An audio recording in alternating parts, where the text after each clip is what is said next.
Assalamualaikum warahmatullahi wabarakatuh.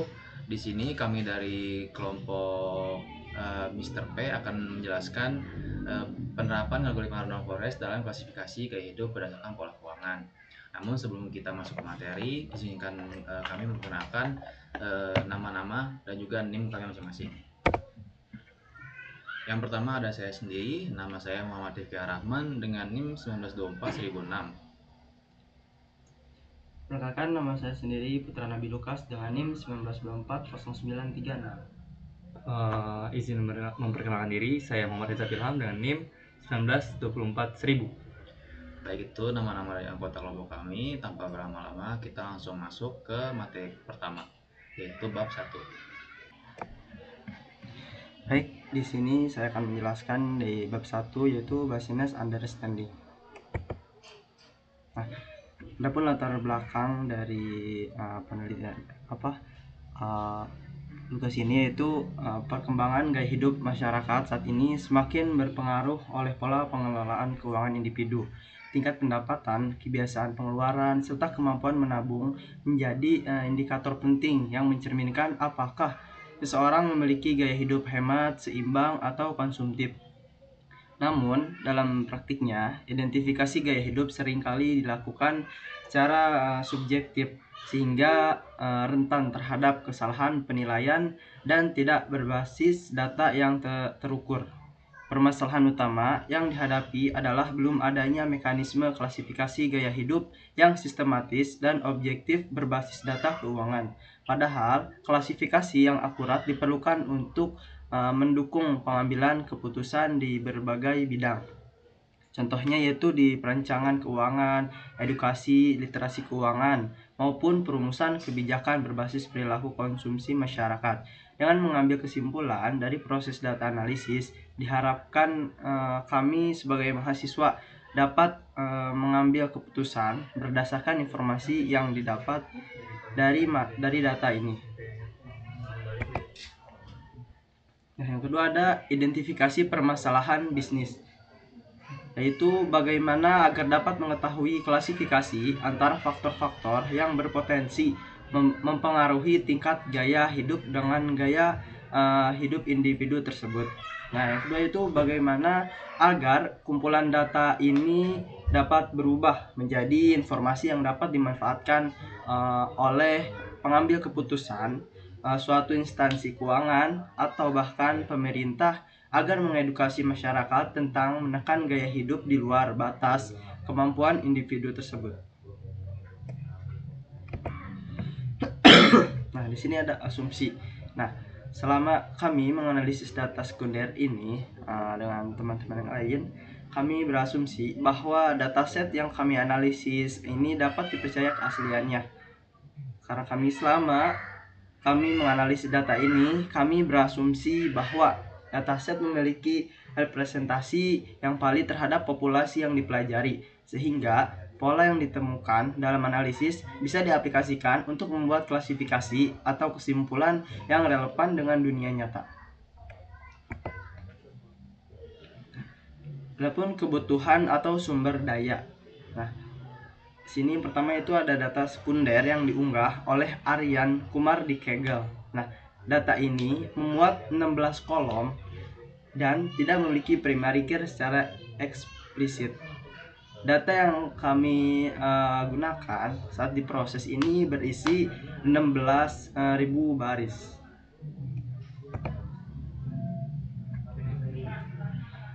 Limitasi. Nah, data sekunder yang digunakan merupakan data gratis. Kami tidak dapat berekspektasi tentang kredibilitas data yang diambil. Ada kemungkinan terdapat faktor lain yang mungkin dapat membantu keputusan namun tidak terdapat pada kolom dataset sekunder tersebut. Nah, di sini ada tujuan bisnis dan business success kriteria. Pertama ada tujuan bisnis. Apa sih tujuan bisnisnya? Yaitu untuk mengetahui faktor-faktor yang berperan penting dalam mempengaruhi tingkat gaya hidup individu seseorang ataupun keluarga. Yang kedua yaitu dapat melakukan intervensi berbasis data. Yang ketiga yaitu mendapat informasi yang digunakan untuk pengambilan keputusan. Yang kedua itu ada Business Success Criteria. Apa sih Business Success Criteria? Yang pertama itu mampu mengetahui faktor-faktor yang berperan penting dengan cermat, mampu mengklasifikasikan variabel dengan tingkat keakuratan yang tinggi, memuat informasi yang dapat diandalkan dan tidak menyesatkan. Selanjutnya yaitu adalah solusi bisnis. Nah, dapat dipahami hubungan antar variabel dan bagaimana mereka berkaitan dengan tingkat gaya hidup dengan metode Pearson atau Spearman correlation untuk numerik dan Kramer-Speak atau C-square untuk kategori. Kedua yaitu menyajikan informasi dalam bentuk yang mudah dipahami seperti visualisasi data yang intuitif. Contohnya itu heatmap, boxplot, dan scatterplot. Ketiga yaitu membuat model analisis yang mampu mengidentifikasi variabel yang memiliki hubungan kuat dengan tingkat gaya hidup. Selanjutnya yaitu data explanation. Dataset ini mempunyai 16 atribut atau kolom yang sebagiannya digunakan sebagai variabel analisis, namun tidak memiliki kolom primary key secara eksplisit. Yang tadi saya sudah sampaikan di slide pertama atau sebelumnya. Yang pertama yaitu ada gaji. Yang kedua yaitu ada tabungan lama. Yang ketiga ada investasi. Yang keempat ada pemasukan lainnya. Yang kelima ada tipe. Keenam bahan pokok. 7 protein dan gizi tambahan. 8 yaitu tempat tinggal. 9 sandang. 10 konsumsi praktis. 11 barang dan jasa sekunder. 12 pengeluaran tidak esensial. Pajak. 13 pajak. 14 asuransi. 15 sosial dan budaya. 16 ada investasi. Selanjutnya ada data quality assessment. Nah, dataset unsur keuangan CSP ini memiliki 16 record. Namun dataset ini masih berupa raw data. Perlu dilakukan pengecekan apakah di dalam dataset tersebut masih terdapat data yang terduplikasi ataupun data yang tidak memiliki nilai atau null value. Berikut adalah langkah-langkah yang kita lakukan untuk membersihkan data ini, yaitu ada di bab 2 dan bab 3. Nah, apa saja yang kita lakukan di bab 2 dan bab 3? Yang pertama yaitu pengecekan duplikasi data. Yang kedua yaitu pengecekan nilai nol atau missing values. Yang ketiga yaitu mengoreksi kesesuaian data tipe. Yang keempat menghilangkan kolom yang tidak diperlukan. Yang kelima mengecek isi dari kolom kategorikal. Keenam pembulatan nilai desimal. Ketujuh menghapus rekor berlebih. 8 mengecek nilai outlier. 9 validasi nilai numerik. Dan 10 menyimpan data yang bersih. Nah, untuk selanjutnya bab 2 data understanding akan dijelaskan oleh rekan saya. Baik, masuk di bab 2. Terima kasih kepada saudara Putra Nabil Lukas yang sudah menjelaskan bab 1. Di sini saya akan menjelaskan bab 2 yaitu data understanding dan juga nanti di bab 3 data preparation. Yang pertama data understanding. Pertama ada pengecekan data teratas atau data head dengan menggunakan kode dfhead. Sebelum masuk ke tahap pengecekan, kita harus nunjukin dulu nih data teratasnya buat diamati gitu teman-teman. Terus yang kedua ada pengecekan informasi terus data info. Data info berguna untuk melihat kualitas struktur data dan menjadi fondasi awal untuk maju ke tahap berikutnya menggunakan kode dfinfo. Juga masukin from data frame. Selanjutnya ada pengecekan statistik data atau data describe. Jika ada info berfungsi struktur awal data tersebut, maka data describe lah yang akan menampilkan statistik dari data tersebut. Jadi kodenya itu adalah df describe. Oh ya, sebelum teman-teman masuk ke df ini, pastikan collab teman-teman semua itu terhubung dengan Google Drive ya. Jadi pertama itu kita munculin ke Google Drive-nya dulu biar si Google Drive itu terhubung sama collab. Setelah Google Colab-nya terhubung, nanti masukin datasetnya, tinggal copy jalurnya aja. Nanti kalau misalnya udah copy jalurnya, masuk ke munculin datasetnya. Nah, kalau di situ udah bisa masuk ke data cleansing dan juga data preparation gitu. Nah, selanjutnya ada pengecekan duplikasi data. Itu kita harus ngecek datanya apakah ada data yang ke duplikat atau enggak. Nah, untuk kodenya tersendiri itu bisa dilihat yaitu df duplicate .sum. Terus di sini ada pengecekan nilai null atau missing value. Di tahap ini kita langsung meninjau data null yang berada di tabel karena data ini tidak memiliki null. Jadi proses penghapusannya dapat terlewat. Kalau misalnya ada data nullnya berarti kita harus melakukan data penghapusannya. Masuk ke bab 3 yaitu data preparation. Nah, di sini di data preparation menghilangkan kolom selanjutnya itu ada menghilangkan kolom yang tidak diperlukan. Kalau menurut kita sih ke 16 kolom tadi sangat diperlukan karena setiap kolom itu mewakili unsur berbeda antara satu sama lain, namun masih kuat keterkaitannya dengan pola hidup individu tersebut. Jadi kami memutuskan untuk melewati tahap ini. Jadi kita nggak menghilangkan kolom tertentu ya. Terus kita ngecek isi dari kolom kategorikal, yang dimana di tahap ini kami bisa kesesuaian value yang bernilai kategorikal. Karena kami hanya punya satu kolom isi sifatnya kategori, itu kolom type, maka kami memutuskan bahwa isinya sesuai dengan tujuan awal, yaitu mengklasifikasikan gaya hidup dengan memunculkan kodenya itu adalah dftype.unique. Terus yang selanjutnya ada pembuatan nilai desimal. Nah, di sini itu kita berpikiran buat membuatkan bilangan desimal sampai hanya dengan 2 angka. Di belakang koma untuk menghindari nilai desimal yang terlalu kompleks dan sebar datanya tidak terus tersebar di satu titik. Dengan kodenya itu df round. Round buka kurung 2. Terus kita masuk ke menyeleksi record berlebih. Maaf, untuk tahap ini kita tidak dilakukan karena ketentuan menyeleksi record berlebih hanya untuk visualisasi. Namun untuk tahap training data dan modeling tidak disarankan karena dapat menurunkan kekurangan keakuratan data serta menghilangkan banyak informasi. Sebelumnya dari kelompok kami, saya mewakili, mohon maaf jika banyak noise yang bertebaran di luar karena kita menikmatinya itu di rumah-rumah pada penduduk. Masuknya itu sekarang mau ngecek nilai outlier. Kami mencoba untuk mendeteksi outlier menggunakan metode EQR atau interquartile range, yang dimana kita menghitung rentan antar kuartil Q1 dan Q3 dari data. Kemudian data yang berada di luar batas yaitu Q1 dikurang 1,5 dikali EQR, Q3 plus 1 kali 5 kali EQR dianggap sebagai outlier. Data outlier yang ada tidak akan dihapus karena masih mewakili data real, namun dengan tingkat yang ekstrim di luar rata-rata. Untuk kodenya itu bisa dilihat itu adalah for call in numericals, yaitu outlier, lower, upper sama dengan check outlier underscore outlier, check EQR, buka kurung di F call, terus di print semuanya.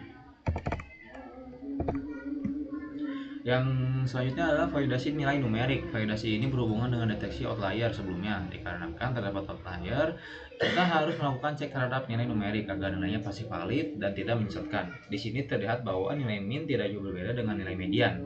Ini mengidentifikasikan outlier yang ada tidak akan mengganggu model dan justru membuatnya terlihat natural dan variatif.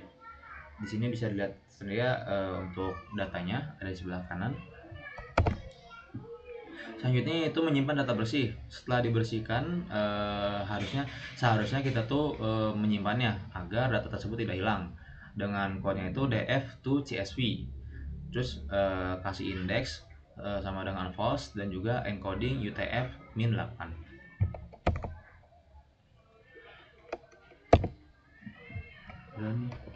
Udah jap. Baik, sekarang kita masuk ke tahap 4 yaitu modeling. Saya Muhammad Reza Pilam akan menjelaskan pada bagian ini.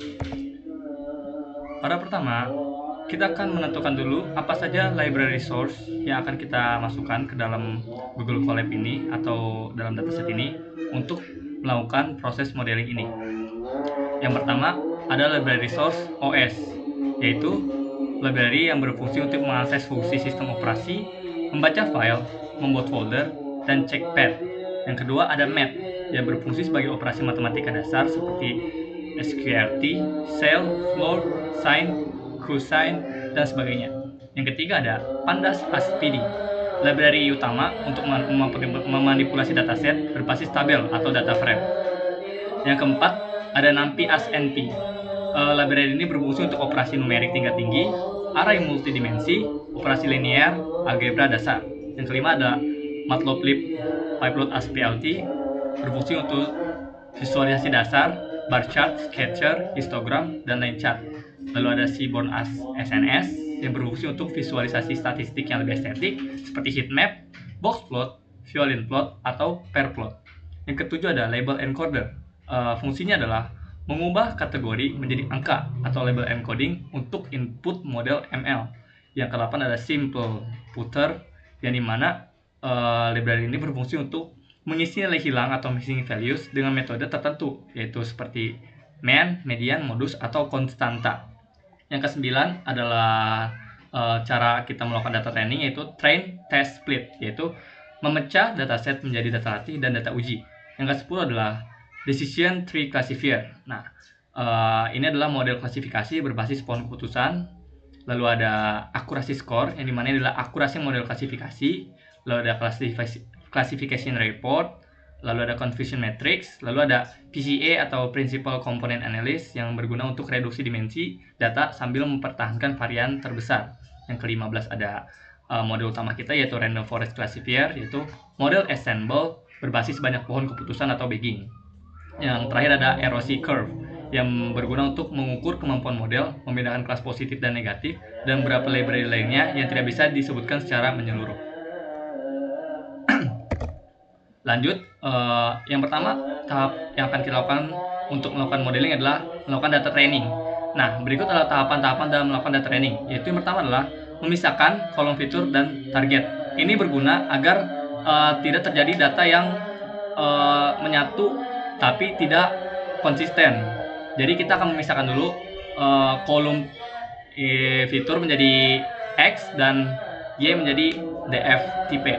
Nah, yang kedua ada encoding label kategori, yaitu merubah label kategori menjadi angka dengan fungsi encoder label encoder y encoded sama dengan encoder fit transform y.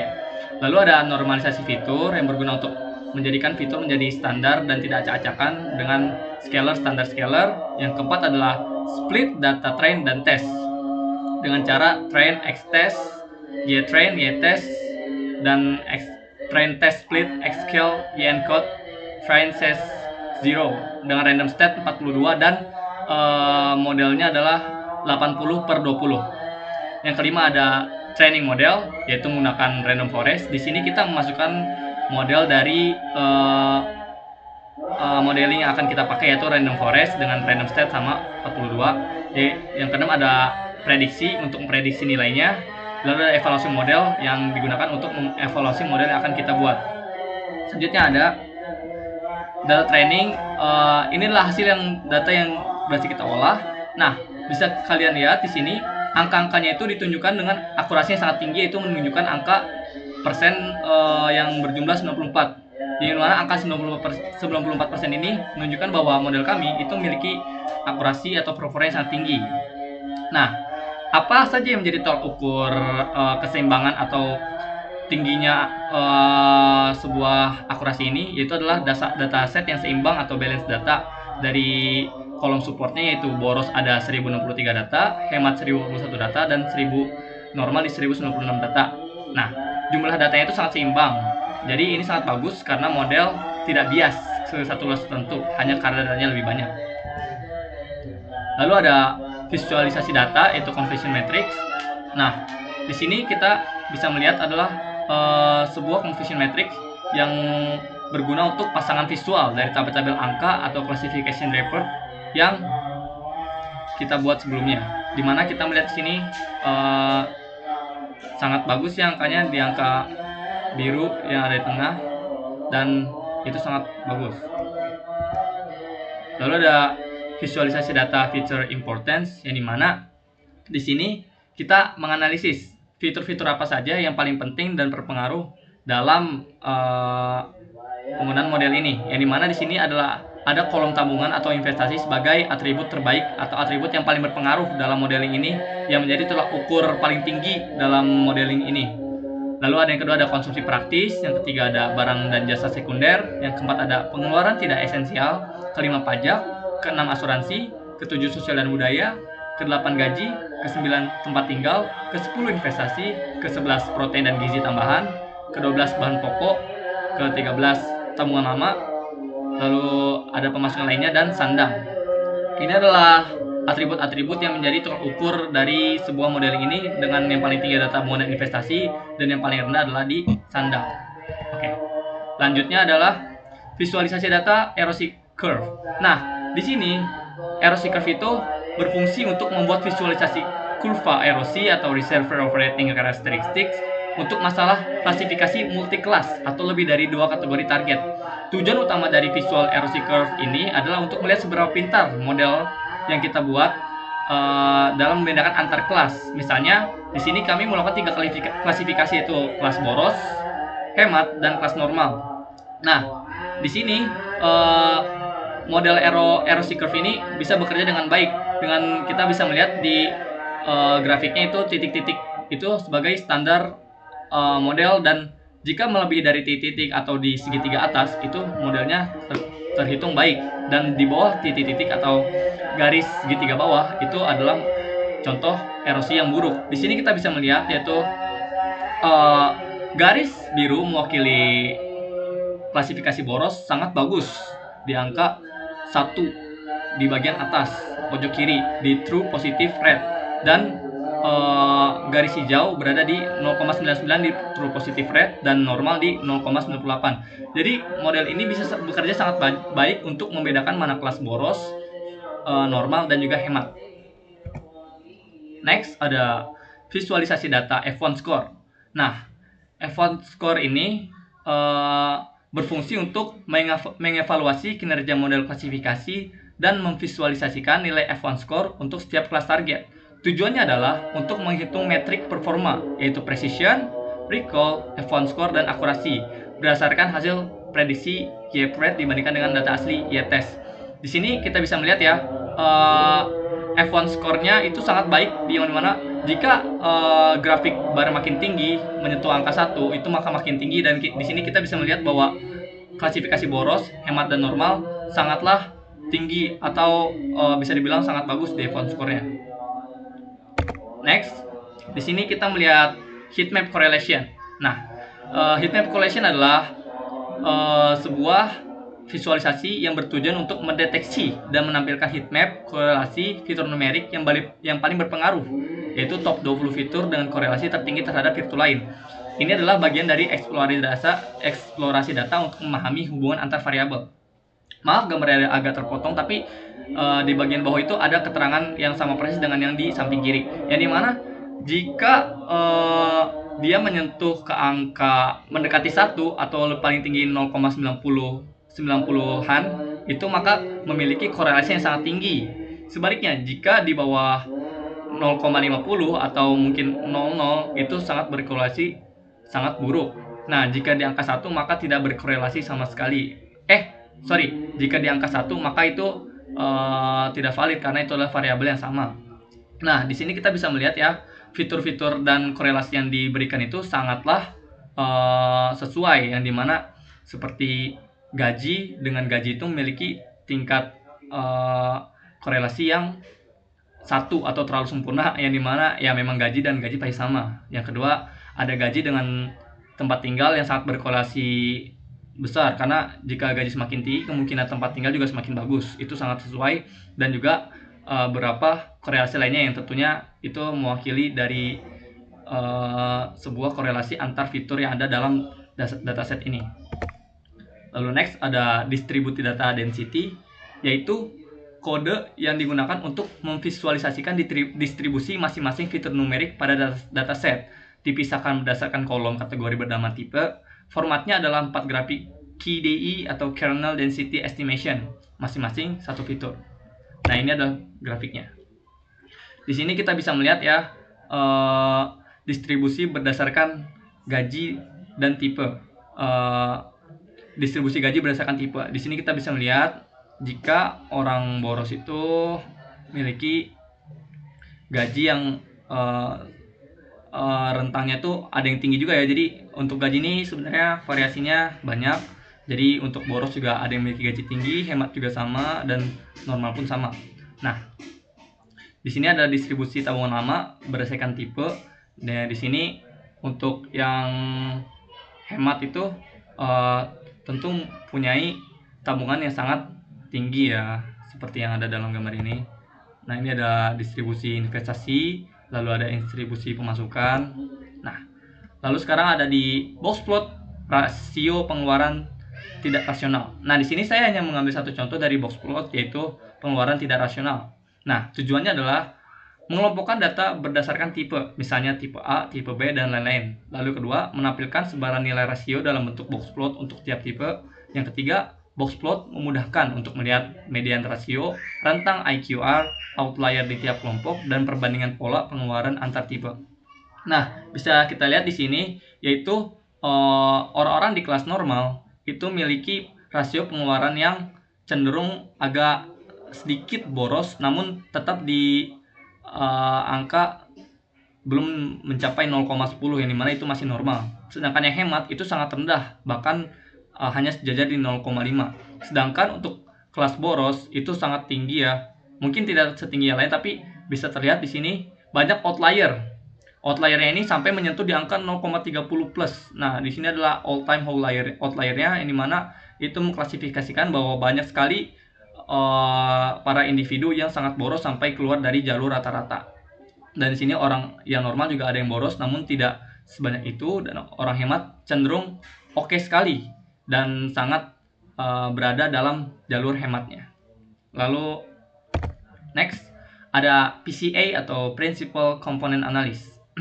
Nah, Principal Component Analysis itu berfungsi untuk menjalankan proses PCA atau Principal Component Analysis lengkap, dimulai dari standarisasi fitur sampai visualisasi komponen PCA dalam bentuk scatter plot. Nah, di mana di sini kita bisa melihat ya, yaitu visualisasi PCA-nya berjalan sangat baik, di mana yang boros ini sangat bersama atau tidak terpisah-pisah, yaitu berada di bagian atas, hemat di bagian bawah, dan normal di bagian tengah. Ini sangat mengindikasikan bahwa pengeluaran dari orang boros itu sangat tinggi, yang dimana mereka sangat menyentuh bagian-bagian atas, sedangkan orang hemat bahkan ada yang cenderung menyentuh bagian bawah.